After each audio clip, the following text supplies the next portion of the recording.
নমস্কার বন্ধুরা, আজ আমি নিয়ে এসেছি হাতে মেখে পটলের দারুণ মুখরোচক একটি রেসিপি।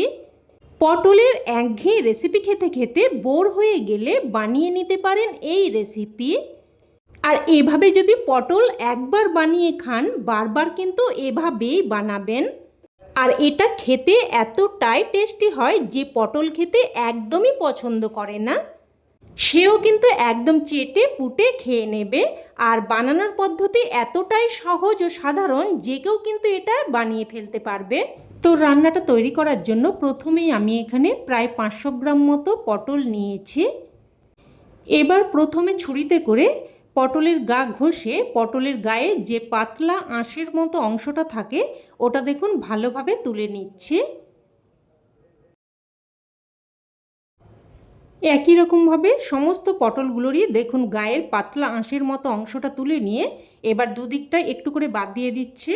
আর খোসাটা দেখুন একটা কাটারের সাহায্যে এইভাবে হালকা করে ছাড়িয়ে নিচ্ছি। আপনারা চাইলে কিন্তু বটির সাহায্যেও এটা করে নিতে পারেন। খোসাগুলো এইভাবে একটু হালকা করে ছাড়িয়ে নিতে হবে। তো সমস্ত পটলগুলো একই রকমভাবে রেডি করে নিয়েছি। এবার পটলগুলোকে খুব ভালোভাবে ধুয়ে নিয়েছি। এবার পটলগুলো কেটে নেব। তো পটলগুলোকে দেখুন লম্বালম্বিভাবে 4 টুকরো করে কেটে নিচ্ছি। এইভাবে লম্বা লম্বা আর সরু সরু করে পটলগুলো কেটে নিতে হবে। তো দেখুন সমস্ত পটলগুলোই একই রকমভাবে কেটে নিয়েছি।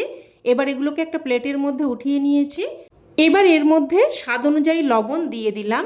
দিয়ে দিচ্ছি হাফ চামচ মতো হলুদ গুঁড়ো, হাফ চামচ মতো কাশ্মীরি লঙ্কার গুঁড়ো, হাফ চামচের থেকেও একটু কম করে প্রায় 1/3 চামচ মতো জিরের গুঁড়ো, ধনের গুঁড়ো দিয়ে দিচ্ছি একটা মিডিয়াম সাইজের কুচানো টমেটো। এবার এখানে নিয়েছি দেখুন একটা মিডিয়াম সাইজের পেঁয়াজকে আমি গ্রেট করে নিয়েছি। আর এখানে 6-7 কোয়া মতো রসুনকে হালকা থেঁতো করে দিয়েছি। এবার এই পেঁয়াজ আর রসুনটাও দিয়ে দিলাম। এবার এখানে নিয়ে নিচ্ছি কিছু ধনেপাতা আর দিয়ে দিলাম 4টে কাঁচা লঙ্কা। এবার এগুলোকে আমি একসাথে দেখুন বেটে নিয়েছি। এবার এই ধনেপাতা আর কাঁচা লঙ্কা বাটাটাও দিয়ে দিলাম। আর ঝালটা কিন্তু অবশ্যই আপনারা আপনাদের স্বাদ অনুযায়ী দিয়ে দেবেন। এবার সবশেষে এখানে দিয়ে দিচ্ছি প্রায় 2 চামচ মতো সর্ষের তেল। এবার সব কিছু ভালোভাবে হাতের সাহায্যে মেখে নেব। বন্ধুরা, এই গরমের সিজনে আপনারা তো অনেক রকমভাবেই পটল রান্না করে খেয়েছেন, তবে আমার মতো করে অবশ্যই কিন্তু এইভাবে একবার হলেও বানিয়ে দেখবেন। বলতে পারেন আপনাদের কাছে অনুরোধ রইল এই রান্নাটা একবার বানানোর। খেতে কিন্তু দারুণ টেস্টি হয়। তো দেখুন খুব ভালোভাবে মেখে নিয়েছি। এবার এটাকে এইভাবেই কিন্তু আমি 5 মিনিট মতো রেখে দেব। তো 5 মিনিট পর রান্না শুরু করছি। গ্যাস অন করে কড়াই বসিয়ে এখানে দিয়ে দিলাম প্রায় 2 চামচ মতো সর্ষের তেল। ফোড়নে দিয়ে দিলাম হাফ চামচ কালো জিরে আর একটা শুকনো লঙ্কাকে 2 টুকরো করে দিয়ে দিয়েছি। এবার ফোড়নটাকে কয়েক সেকেন্ড নাড়াচাড়া করে ভেজে নেব। ফোড়নটা ভালোভাবে ভেজে নিয়ে এবার এখানে মেখে রাখা পটল দিয়ে দিচ্ছি।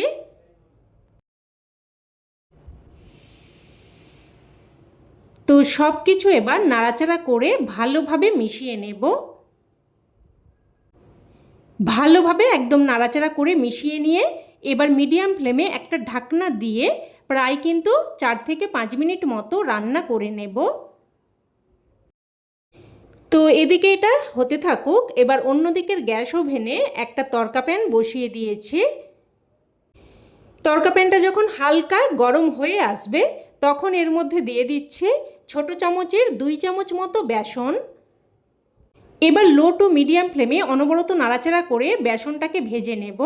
আর একটুক্ষণ ভাজলেই দেখবেন একটা বেসনের গন্ধ বেরোতে শুরু করবে। মোটামুটি বেসনের কাঁচা গন্ধটা চলে যাবে।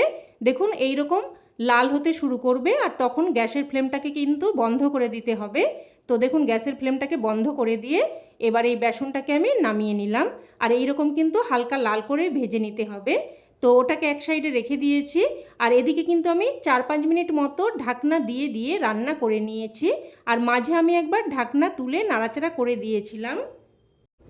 আবারও ভালোভাবে নাড়াচাড়া করে মিশিয়ে নিচ্ছি। আর দেখুন মশলা কিন্তু খুব সুন্দরভাবে কষানো হয়ে গেছে। এবার এখানে ভেজে রাখা বেসনটা দিয়ে দিচ্ছি। বেসনটা দিয়ে এবার আবারও প্রায় 2 মিনিট মতো অনবরত নাড়াচাড়া করে মশলাটাকে কষিয়ে নেব। আর এইভাবে একটু বারবার কষিয়ে নিয়ে রান্না করলে যে কোনো সাধারণ রান্নার স্বাদও কিন্তু একদম অসাধারণ হয়ে যায়। তো দেখুন বেসনটা দিয়েও কিন্তু একদম ভালোভাবে কষিয়ে নিয়েছি। এবার এখানে যে পাত্রের মধ্যে আমি পটলটা মেখে রেখেছিলাম ওই পাত্রটা ধুয়ে বেশ কিছুটা জল দিয়ে দিলাম। জলটা দিয়ে নাড়াচাড়া করে ভালোভাবে মিশিয়ে নিলাম। এবার একটা ঢাকনা দিয়ে লো ফ্লেমে প্রায় কিন্তু 7 থেকে 8 মিনিট মতো রান্না করে নেব। ঢাকনা দিয়ে প্রায় 7-8 মিনিট মতো রান্না করে নিয়েছি।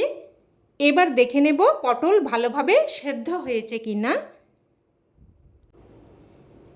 তো দেখুন দেখিয়ে দিচ্ছি, পটল কিন্তু একদম ভালো মতো সেদ্ধ হয়ে গেছে। আর তরকারির কালারটাও কিন্তু খুবই সুন্দর হয়েছে।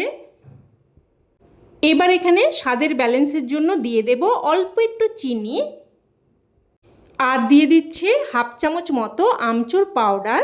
আমচুর পাউডারের পরিবর্তে কিন্তু আপনারা এখানে চাইলে অল্প একটু লেবুর রসও ব্যবহার করতে পারেন। তবে আমচুর পাউডার বা লেবুর রস যে কোনো একটা অবশ্যই কিন্তু দিয়ে দেবেন, তাতে করে রান্নাটা কিন্তু খেতে বেশ মুখরোচক হবে। আমচুর পাউডার আর চিনিটা দিয়ে ভালোভাবে মিশিয়ে নিয়ে এবার এখানে সবশেষে দিয়ে দিলাম কিছু কুচানো ধনেপাতা আর 4টে চেরা কাঁচা লঙ্কা। এবার কুচানো ধনেপাতা আর চেরা কাঁচা লঙ্কাটা দিয়ে আবারও ভালোভাবে মিশিয়ে নিলাম। এবার গ্যাসের ফ্লেম বন্ধ করে একটা ঢাকনা দিয়ে স্ট্যান্ডিং টাইমে রেখে দিলেই রান্না কিন্তু একদম তৈরি। এবার এটা গরমাগরম ভাত বা রুটি যে কোনো কিছুর সাথেই পরিবেশন করতে পারেন, খেতে কিন্তু জাস্ট এক কথায় অসাধারণ লাগে। তবে আমার কথাই নয়, অবশ্যই আপনারা এইভাবে একবার বানিয়ে দেখুন, তবেই কিন্তু এর স্বাদ আপনারা উপলব্ধি করতে পারবেন। তো রেসিপি কেমন লাগলো অবশ্যই কমেন্টে জানাবেন, আর ভালো লেগে থাকলে প্লিজ একটা লাইক দিয়ে দেবেন, আর চাইলে অন্যান্য বন্ধুবান্ধবদের সাথে শেয়ারও করতে পারেন। আর চ্যানেলের নতুন বন্ধু হয়ে থাকলে চ্যানেলটি অবশ্যই করে সাবস্ক্রাইব করে নেবেন। তো আজ এই অবধি, আবারও অন্য কোনো নতুন রেসিপিতে দেখা হবে। ততক্ষণে সকলে ভালো থাকবেন, সুস্থ থাকবেন, আর এতক্ষণ আমার সাথে থাকার জন্য অসংখ্য ধন্যবাদ।